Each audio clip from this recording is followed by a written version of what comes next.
தீபாவளினா பளிச்சுன்னு ஞாபகத்துக்கு வர்றது பட்டு, பட்டாசு, பலகாரம். பலகாரம்னா ஞாபகத்துக்கு வர்றது மந்த்ரா கடலை எண்ணெய். அபார ருசி, ஆரோக்கியமான உடல் நலம். தீபாவளி அன்னைக்கு மட்டும் இல்ல, என்னைக்குமே கிச்சன்ல இருக்க வேண்டியது மந்த்ரா கடலை எண்ணெய் தான்.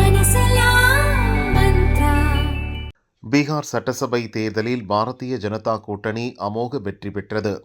இதற்கு மத்திய அமைச்சர் சிராக் பாஸ்வானின் லோக் ஜனசக்தி கட்சி முக்கிய காரணம் என எதிர்க்கட்சிகளும் கூற துவங்கியுள்ளன. இக்கட்சி 19 தொகுதிகளில் வென்று 4.97% ஓட்டுகளை பெற்றுள்ளது. கடந்த 2020 சட்டசபை தேர்தலில் சிராக் பாஸ்வானை கூட்டணியில் சேர்த்துக்கொள்ள நிதிஷ்குமார் மறுத்துவிட்டார். 135 தொகுதிகளில் தனித்து போட்டியிட்ட லோக் ஜனசக்தி 5.66% ஓட்டுகளை பெற்றது. 115 தொகுதிகளில் போட்டியிட்ட நிதிஷ்குமாரின் ஐக்கிய ஜனதா தளம் 43 மட்டுமே வெல்ல முடிந்தது.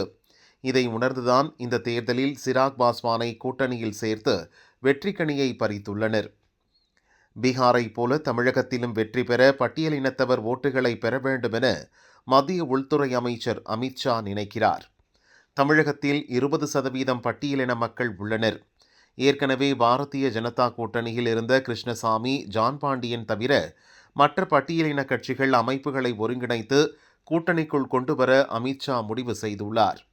இது பற்றி பாரதிய ஜனதாவினர் கூறும்போது, பீகார் போன்ற மாநிலங்களில் பட்டியலின கட்சிகள் முக்கிய அரசியல் சக்தியாக வர முடிகிறது. ஆனால் தமிழகத்தில் பட்டியலின கட்சிகள் முக்கிய அரசியல் சக்தியாக மாறுவதை திமுக உள்ளிட்ட பெரிய கட்சிகள் விரும்பவில்லை. திருமாவளவன் தலைமையிலான விடுதலை சிறுத்தைகள் கட்சிக்கு கூட சில தொகுதிகளை மட்டும் கொடுத்து திமுக ஏமாற்றி வருகிறது.